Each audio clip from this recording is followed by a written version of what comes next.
আমার একটা ফ্রেন্ড ঈদে আমাকে দাওয়াত দিয়েছিল। আম, তার কথা শুনে তার বাসায়ও গিয়েছিলাম এবং বাসার ফ্রেন্ডটা বলেছিল যে আয় আমরা গল্প করি, ঈদের মধ্যে দেখা সাক্ষাৎ হয় না। তার বাসায় বসে আছি, আমরা কয়েকজন ফ্রেন্ড মিলে গল্প করছি। আমরা এরকম কথা পাওয়া গেছে, হঠাৎ করে দেখলাম যে দরজার knock হচ্ছে।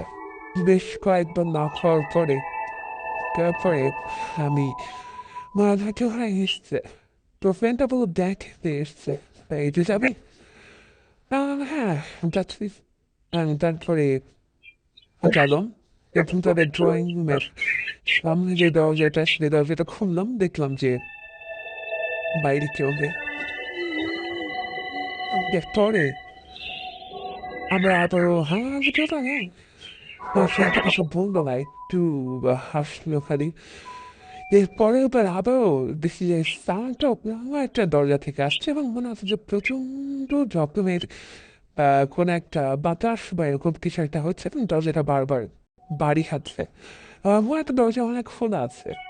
বললো যে না, দরজা তো খোলা থাকার কথা, দেখবি একটু। আমি ততক্ষণে একটু মানে আজ করতে শুরু করলেও ঠিক ওইভাবে বুঝিনি। আমি আবারও উঠে গেছি। উঠে গিয়ে আবার চেক করলাম, দেখলাম যে না, কোনো দরজা খোলা নাই। এবং বসতে আবারও 5 মিনিট পরে আবার ওরকম দরজা নক, খুব ভালো জানে এবং খুব জোরে জোরে নক হচ্ছিল। মাঝে মাঝে মনে হচ্ছে ছাদ থেকে আসছে যে তোর উপরে কোনো ফিল্ম নেই। আবার দেখা যাচ্ছে যে কোনো সময় আবার পাশ থেকে আসছে, এরকম নানা রকমের শব্দ হতে শুরু করলো এবং একটু পরে শব্দটা বাড়তে শুরু করলো।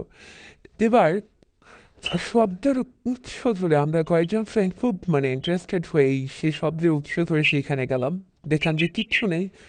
কোনো সব দরজা টরজা কোনো কাছে যে কিছু শোনাও হচ্ছে না, কোনো বাড়িয়ে পৌঁছে নিতে শব্দটা পাওয়া যাচ্ছে।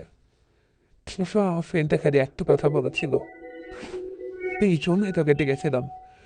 হয়তো এমনি বললে বিশ্বাস করতিস না, কিন্তু একদম বেশ সামনাসামনি তো দেখলে এই হচ্ছে আমাদের বাসায়।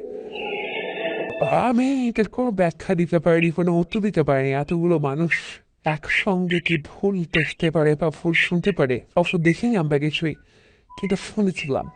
কি মনে হয় আপনাদের?